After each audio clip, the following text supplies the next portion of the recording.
யுத்த நிறுத்த பேச்சுவார்த்தைகளில் இருந்து அதிரடியாக விலகிய ஹமாஸ் தரப்பினர். இதற்கு பிறகு என்ன நடக்கப் போகின்றது? ஈரானின் பதிலடி தாக்குதலுக்கு யஹ்யா சின்வர் அவர்கள் சமிஞ்சைகளை வழங்கிவிட்டாரா? யஹ்யா சின்வர் அவர்களுடைய முடிவில் திகைத்து நிற்கும் இஸ்ரேலிய ஆக்கிரமிப்பும் அமெரிக்க ஆக்கிரமிப்பும். ஈரானினுடைய பதிலடி தாக்குதல்கள் தொடர்பாக ஒசாமா ஹம்தான் அவர்கள் வெளியிட்டிருக்கக்கூடிய சில முக்கியமான கருத்துக்கள். லெபனானிலே ஹிஸ்புல்லா ராணுவத்துடன் களமிறங்குவதற்கு தயாராக இருக்கும் ஆயிரக்கணக்கான பலஸ்தீனிய மக்கள். ஈராக்கில் இருந்து வெளியேறப் போகும் அமெரிக்க ஆக்கிரமிப்பு.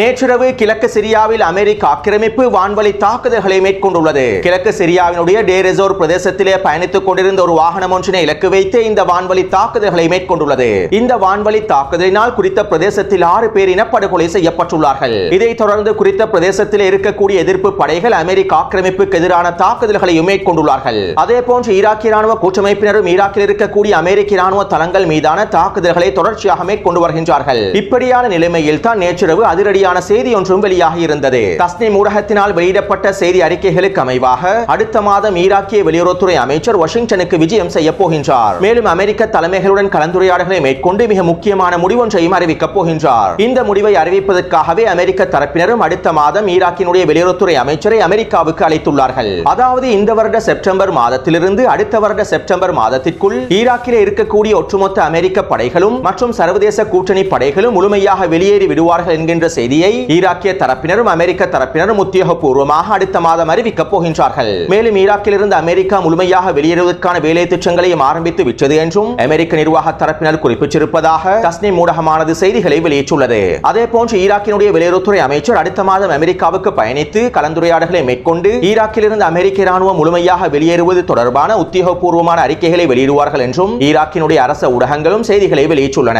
ஒருவேளை மத்திய கிழக்கு பதற்றத்தினை குறைப்பதற்காக அமெரிக்க தரப்பினர் இவ்வாறான முடிவுகளை எடுத்திருக்கலாம் என்றும் ஈராக்கினுடைய ஆய்வாளர்கள் குறிப்பிட்டுள்ளார்கள். அதே நேரம் ஈராக்கிய ராணுவ கூட்டமைப்பினர் இவ்வாறு தெரிவித்துள்ளார்கள். ஈராக்கில் இருந்து அமெரிக்க ஆக்கிரமிப்பு முழுமையாக வெளியேறும் வரை நாங்கள் அமெரிக்க ஆக்கிரமிப்பாளர்களை நம்ப போவதில்லை. மேலும் ஈராக்கில் இருந்து அமெரிக்க ராணுவம் முழுமையாக வெளியேறும் வரை எங்களுடைய தாக்குதல்கள் தொடரத்தான் போகின்றது. மேலும் அமெரிக்க ஆக்கிரமிப்பு ஈரானுக்கு எதிரான தாக்குதலின் போது ஈராக்கினுடைய வான்பரப்பை பயன்படுத்துமாக இருந்தால் அல்லது ஈரானுடைய தாக்குதலை முறியடிப்பதற்காக ஈராக்கினுடைய வான்பரப்பை அமெரிக்க தரப்பினர் பயன்படுத்துவார்களாக இருந்தால் எந்தவிதமான நிபந்தனைகளுக்கும் கட்டுப்படாமல் எந்தவிதமான தயக்கமும் இல்லாமல் நாங்கள் ஈராக்கில் இருக்கக்கூடிய அமெரிக்க ராணுவ தளங்கள் மீதான உச்சக்கட்ட தாக்குதல்களையும் மேற்கொண்டு விடுவோம் என்றும் ஈராக்கிய ராணுவ கூட்டமைப்பினர் அறிவித்துள்ளார்கள். எனவே தற்போதைய சூழ்நிலையில் அமெரிக்கா பதற்றத்தினை குறைப்பதற்காகவும் சூழ்ச்சிகளை மேற்கொள்வதற்காகவும் இவ்வாறான அறிவிப்புகளை வெளியிட்டிருந்தாலும் ஈராக்கிய ராணுவ கூட்டமைப்பினர் அவர்களுடைய தாக்குதல்களை நிறுத்தப் போவதில்லை. அது மட்டுமல்லாமல் ஈரானின் பதிலடி தாக்குதலின் போது ஈராக்கிய வான்பரப்பை பயன்படுத்தினாலும் ஈராக்கிய ராணுவ கூட்டமைப்பினர் தகுந்த பதிலடி தாக்குதலை மேற்கொள்வார்கள் என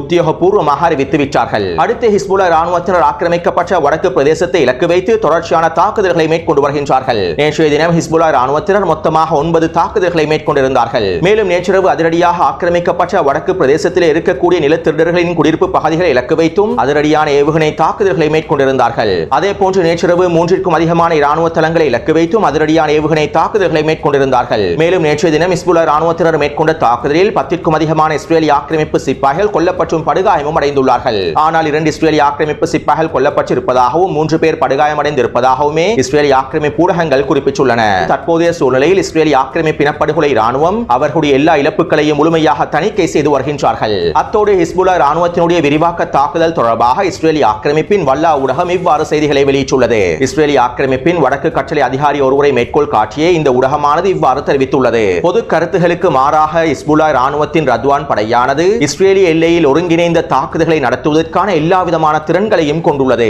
இஸ்ரேலிய குடியேற்றங்களுக்குள் ஊடுருவி தாக்குதல்களை மேற்கொள்வதற்கான எல்லாவிதமான திறன்களையும் ஹிஸ்புல்லா ராணுவத்தின் ரத்வான் படையானது கொண்டுள்ளது. எனவே ஹிஸ்புல்லா ராணுவத்தினர் விரிவாக்க தாக்குதலின் போது வடக்கு பிரதேசத்திலே ஊடுருவல் தாக்குதல்களை மேற்கொள்ளலாம் என்றும் குறித்த ஊடகமானது சுட்டிக்காட்டியுள்ளது. கடந்த 10 மாதங்களுக்கு மேலாக ஹிஸ்புல்லா ராணுவத்தினர் ஊடுருவல் தாக்குதல்களை மேற்கொண்டிருக்கவில்லை. மேலும் இஸ்ரேலிய ஆக்கிரமிப்பின் ஊடுருவல் தாக்குதல்களை முழுமையாக தடுத்து நிறுத்தி இருந்தார்கள். காசாவின் யுத்தகல முனைக்கு ஆதரவு முனையாகத்தான் ஹிஸ்புல்லா ராணுவத்தினர் கடந்த 10 மாதமாக தொடர்ச்சியான தாக்குதல்களை மேற்கொண்டு வந்தார்கள். ஆனால் ஹிஸ்புல்லா ராணுவத்தின் ராணுவத்தினுடைய விரிவாக்க தாக்குதலுக்கு பிறகு இஸ்ரேலிய ஆக்கிரமிப்பு ஹிஸ்புல்லா ராணுவத்திற்கு எதிராக லெபனானுக்கு எதிராக முழுநீள போரொன்றினை அறிவித்தால் நிச்சயமாக ஹிஸ்புல்லா ராணுவத்தினர் ஆக்கிரமிக்கப்பட்ட வடக்கு பிரதேசத்தில் ஊடுருவல் தாக்குதல்களை மேற்கொள்வார்கள் என்று குறிப்பிடப்படுகின்றது. அடுத்து லெபனானிலே இருக்கக்கூடிய பலஸ்தீனிய மக்களும் தயாராகவே இருக்கின்றார்கள். இஸ்ரேலிய ஆக்கிரமிப்பு லெபனானுக்கு எதிராக முழுநீள போரொன்றினை ஆரம்பித்தால் ஹிஸ்புல்லா ராணுவத்துடன் இணைந்து இஸ்ரேலிய ஆக்கிரமிப்புக்கு எதிராக போராடுவதற்கு லெபனானிலே இருக்கக்கூடிய பலஸ்தீனியர்கள் தயாராகவே இருக்கின்றார்கள். இதனை உறுதிப்படுத்தும் முகமாக லெபனானிலே இருக்கக்கூடிய ஹமாஸினுடைய தலைமைகள் அல் குதுஸ் ஊடகத்திடம் இவ்வாறு தெரிவித்துள்ளார்கள். லெபனானிலே இருக்கக்கூடிய முகாம்களில் ஆயிரக்கணக்கான பலஸ்தீனிய மக்கள் இருக்கின்றார்கள். அவர்கள் தற்போது முழுமையாக தயாராகி வருகின்றார்கள். ஹிஸ்புல்லா ராணுவத்துடன் போரில் பங்கேற்பதற்காக தயாராகி வருகின்றார்கள். இஸ்ரேலிய ஆக்கிரமிப்பின் படுகொலைகளுக்கான பதிலடி தாக்குதல்கள் தவிர்க்க முடியாதது. ஆனால் இஸ்ரேலிய ஆக்கிரமிப்புக்கு எதிரான பதிலினுடைய அளவும் வடிவமும் லெபனான் எதிர்ப்பினுடைய தீர்மானத்திற்கு அமைவாகவே காணப்படுகின்றது.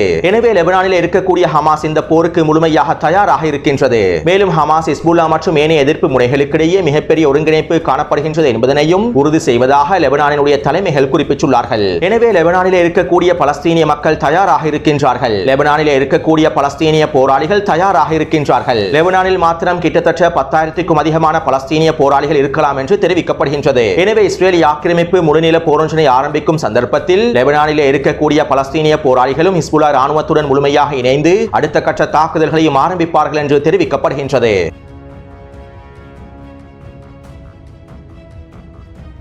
காசாவின் யுத்த நிறுத்த பேச்சுவார்த்தைகள் தொடர்பாக கடந்த 3 மாதங்களாக பல்வேறுபட்ட முடிவுகள் எடுக்கப்பட்டிருந்தன.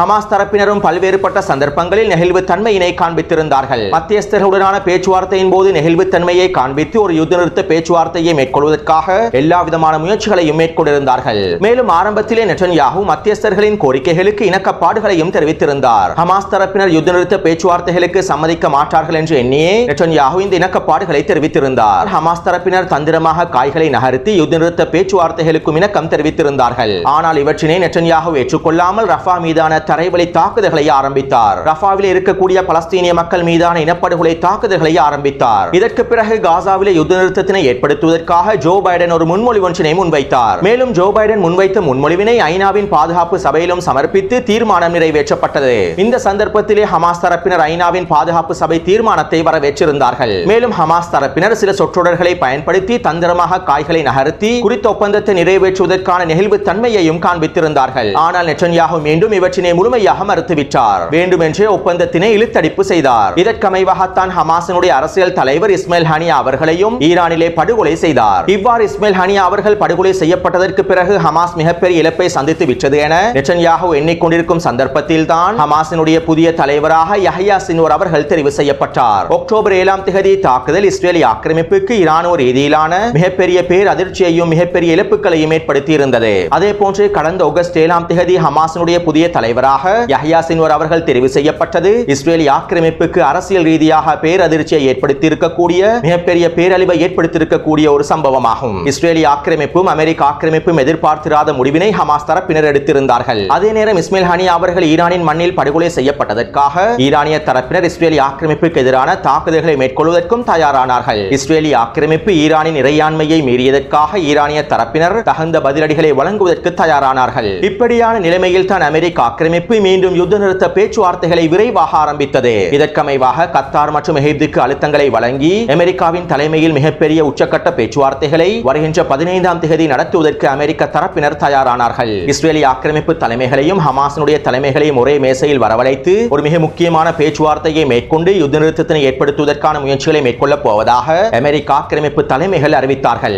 ஆனால் உண்மையிலேயே காசாவில் யுத்த நிறுத்தத்தினை ஏற்படுத்த வேண்டும் என்பதற்காக நிரந்தர யுத்த நிறுத்தத்தினை ஏற்படுத்த வேண்டும் என்பதற்காக அமெரிக்க ஆக்கிரமிப்பு இந்த மிகப்பெரிய பேச்சுவார்த்தையை ஆரம்பிக்கவில்லை. அவ்வாறு அமெரிக்க ஆக்கிரமிப்பு உண்மையிலேயே நினைத்திருந்தால் நேற்றைக்கு முன்தினம் 3.5 பில்லியன் அமெரிக்க டாலர்கள் பெறுமதி அளவிலான ஆயுதங்களையும் வெடிகுண்டுகளையும் அமெரிக்கா இஸ்ரேலிய ஆக்கிரமிப்புக்கு வழங்கி இருக்காது. எனவே இஸ்ரேலிய ஆக்கிரமிப்புக்கு எதிரான ஈரானின் பதிலடி தாக்குதல்களை தடுத்து நிறுத்துவதற்காகவும் அல்லது ஈரானினுடைய தாக்குதல்களை பயனற்ற தாக்குதல்களாக வீரியமற்ற தாக்குதல்களாக மாற்றுவதற்காகவும் அல்லது ஈரான் மீது பழியை சுமத்தி அடுத்த கட்ட நடவடிக்கைகளை மேற்கொள்வதற்காகவுமே அமெரிக்க ஆக்கிரமிப்பு தலைமைகள் இந்த யுத்த நிறுத்த பேச்சுவார்த்தைகளையும் ஆரம்பித்திருந்தார்கள். அதிலும் குறிப்பாக ஈரானிய தரப்பினர் வருகின்ற 15ஆம் தேதிக்கு முன்பு இஸ்ரேலிய ஆக்கிரமிப்புக்கு எதிராக தாக்குதல்களை மேற்கொண்டால் காசாவின் யுத்த நிறுத்த பேச்சுவார்த்தைகள் தோல்வியில் முடிவடைவதற்கு ஈரானிய தரப்பினர் தான் காரணம் என அமெரிக்க தரப்பினர் ஈரான் மீது பழிகளை சுமத்தி விடுவார்கள். அல்லது வருகின்ற 15ஆம் தேதிக்கு பிறகு ஈரானிய தரப்பினர் தாக்குதல்களை மேற்கொண்டால் தற்போதைய பிராந்திய பதற்றத்திற்கு ஈரானிய தரப்பினர் தான் காரணம் என்று கூறி யுத்த நிறுத்த பேச்சுவார்த்தைகளை நிறுத்திவிட்டு ஈரானுக்கு எதிரான ஆக்கிரமிப்பு தாக்குதல்களையும் ஆரம்பித்து விடுவார்கள். இந்த சந்தர்ப்பத்தில் அமெரிக்க அடிமை அரபு நாடுகளும் அவர்களுடைய ஊடகங்களும் இஸ்ரேலிய ஆக்கிரமிப்புக்கான பங்காளிகளும் ஈரானுடைய இந்த பதிலடி தாக்குதலினால் தான் காசாவிலே யுத்த நிறுத்தம் ஏற்படுத்தப்படவில்லை,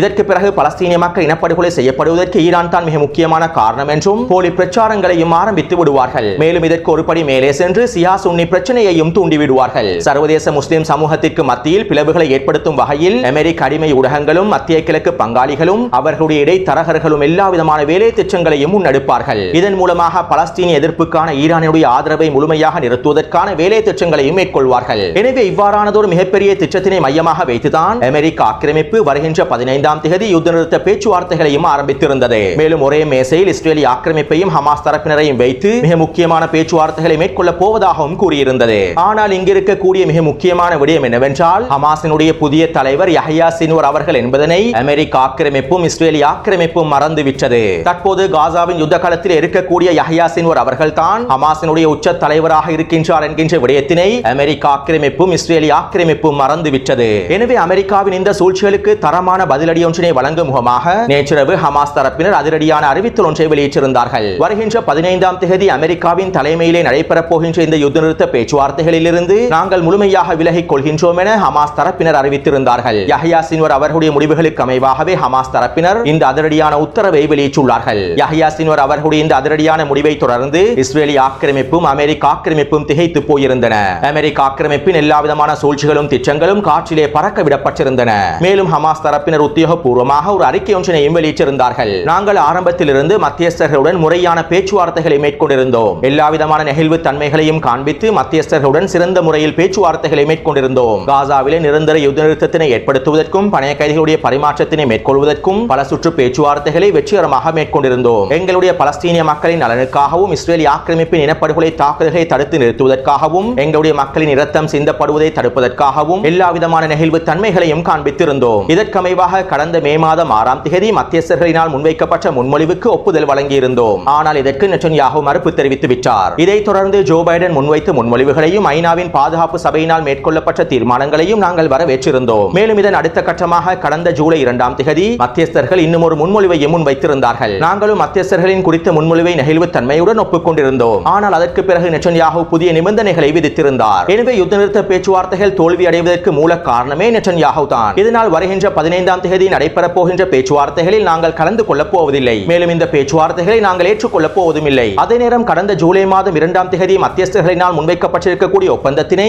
நாங்கள் நெகிழ்வு தன்மையுடன் ஏற்றுக்கொள்கின்றோம். அமெரிக்க ஆக்கிரமிப்பு காசாவிலே யுத்த நிறுத்தத்தினை ஏற்படுத்த விரும்பினால் மத்தியஸ்தர்கள் காசாவிலே யுத்த நிறுத்தத்தினை ஏற்படுத்த விரும்பினால் ஜூலை 2ஆம் தேதி முன்வைக்கப்பட்ட ஒப்பந்தத்திற்கு அமைவாக காசாவிலே யுத்த நிறுத்தத்தினை ஏற்படுத்துங்கள் என்றும் ஹமாஸ் தரப்பினர் தெளிவாக குறிப்பிட்டு விட்டார்கள். அதாவது இதற்கு பிறகு ஹமாஸ் தரப்பினர் எந்த விதமான புதிய பேச்சுவார்த்தைகளையும் ஏற்றுக்கொள்ளப் போவதில்லை. இந்த புதிய பேச்சுவார்த்தைகளில் கலந்து கொள்ளப் போவதும் இல்லை. அதே நேரம் ஏற்கனவே ஜூலை 2ஆம் தேதி எடுக்கப்பட்ட முடிவை தான் ஹமாஸ் தரப்பினர் ஆதரிக்கின்றார்கள். காசாவிலே யுத்த நிறுத்தத்தினை ஏற்படுத்த வேண்டுமாக இருந்தால் புதிய பேச்சுவார்த்தைகளை தவிர்த்துவிட்டு ஏற்கனவே உறுதி செய்யப்பட்ட முன்மொழிவு திட்டத்தினை ஏற்றுக்கொள்ளுமாறும் ஹமாஸ் தரப்பினர் வெளிப்படையாக குறிப்பிட்டுள்ளார்கள். அடுத்து ஹமாஸினுடைய தலைவர்களில் ஒருவரான ஒசாமா ஹம்தான் அவர்கள் அல் மனார் ஊடகத்திடம் இவ்வாறு தெரிவித்துள்ளார். எங்களுடைய புதிய தலைவர் யஹ்யா சின்வர் அவர்களுடைய முக்கியமான பண்பு என்னவென்றால் அவர் எதிரிகளை கோபப்படுத்துவார். எதிரிகளுடைய சூழ்ச்சிகளுக்கு மத்தியில் அவர் எதிரிகளை கோபப்படுத்துவார். ஹமாஸ் தனது தலைவரின் படுகொலையினால் பலத்த அடியை பெற்றுக்கொண்ட போதிலும் ஹமாஸ் உறுதியாகவும் வலிமையுடனும் இருக்கின்றது என்பதற்கு தலைவராக யஹ்யா சின்வர் அவர்கள் தெரிவு செய்யப்பட்டிருப்பது ஒரு முக்கியமான செய்தியாகும். அத்தோடு நாங்கள் ஏற்றுக்கொண்ட மத்தியஸ்தர்களினால் முன்வைக்கப்பட்ட ஒப்பந்தங்கள் ஏற்கனவே இருக்கின்றன.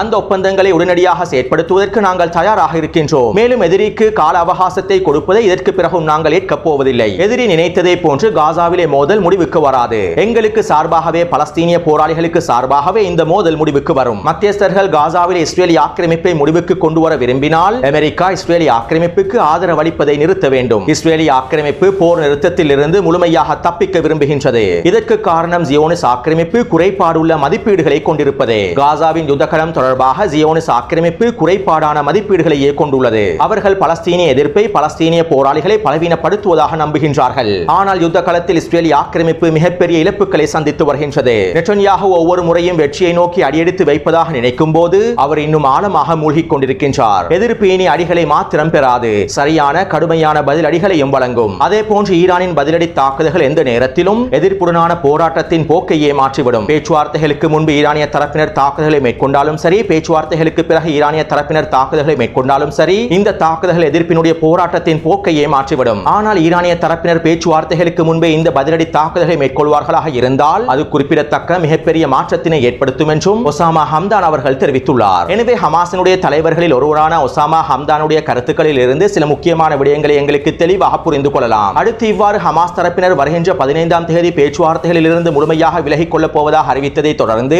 இஸ்ரேலிய ஆக்கிரமிப்பு உச்சக்கட்ட பதற்றத்திற்குள் தள்ளப்பட்டுள்ளது. ஈரானுடைய பதிலடி தாக்குதல்களையும் ஹிஸ்புல்லாஹ் ராணுவத்தினுடைய விரிவாக்க தாக்குதல்களையும் எதிர்பார்த்துதான் ஹமாஸ் தரப்பினர் இவ்வாறான முடிவுகளை எடுத்துள்ளார்கள் என்றும் இஸ்ரேலிய ஆக்கிரமிப்பு தலைமைகள் உறுதி செய்துள்ளார்கள். மேலும் இவற்றினை உறுதிப்படுத்தும் முகமாக இஸ்ரேலிய ஆக்கிரமிப்பு அதிகாரி ஒருவர் எக்ஸியோஸ் ஊடகத்திடம் இவ்வாறு தெரிவித்துள்ளார். ஹமாஸினுடைய அதிரடியான இந்த அறிக்கைகள் ஈரான் மற்றும் ஹிஸ்புல்லாஹ்வுடைய தாக்குதலுக்கு முன்னரான ஒரு தந்திரோபாயமான நகர்வாகும். மேலும் ஒப்பந்தத்திற்கு சிறந்த நிபந்தனைகளை பெறுவதற்கான ஒரு முயற்சியாகவும் இது கருதப்படுகின்றது என்றும் இஸ்ரேலிய ஆக்கிரமிப்பின் அதிகாரி எக்ஸியோஸ் ஊடகத்திடம் தெரிவித்துள்ளார். எனவே யஹ்யா சின்வர் அவர்கள் எடுத்திருக்கக்கூடிய இந்த அதிரடியான முடிவின் மூலமாக ஹிஸ்புல்லாஹ் ராணுவத்தினருக்கும் ஈரானிய தரப்பினருக்கும் மிக முக்கியமான செய்தி ஒன்றும் வழங்கப்பட்டுள்ளது. 15ஆம் தேதி நடைபெறக்கூடிய பேச்சுவார்த்தைகளில் இருந்து நாங்கள் விலகிவிட்டோம். எனவே நீங்கள் இஸ்ரேலிய ஆக்கிரமிப்புக்கு எதிராக பதிலடி தாக்குதலை மேற்கொள்வதனால் அமெரிக்க ஆக்கிரமிப்புடைய திட்டங்களும் சூழ்ச்சிகளும் நடைமுறைப்படுத்தப்பட போவதில்லை என்கின்ற விடயத்தினை யஹ்யா சின்வர் குறித்த அறிக்கையின் மூலமாக மறைமுகமாக தெளிவுபடுத்திவிட்டார். இதனால் தான் நேற்றிரவிலிருந்து இஸ்ரேலிய ஆக்கிரமிப்பு உச்சக்கட்ட பதற்றத்திற்குள் தள்ளப்பட்டுள்ளது. அத்தோடு இன்று காலை CNN ஊடகமானது ஒரு அறிக்கை ஒன்றினை வெளியிட்டிருந்தது. கிடைக்கப்பெற்றிருக்கக்கூடிய உளவு தகவல்களுக்கு அமைவாக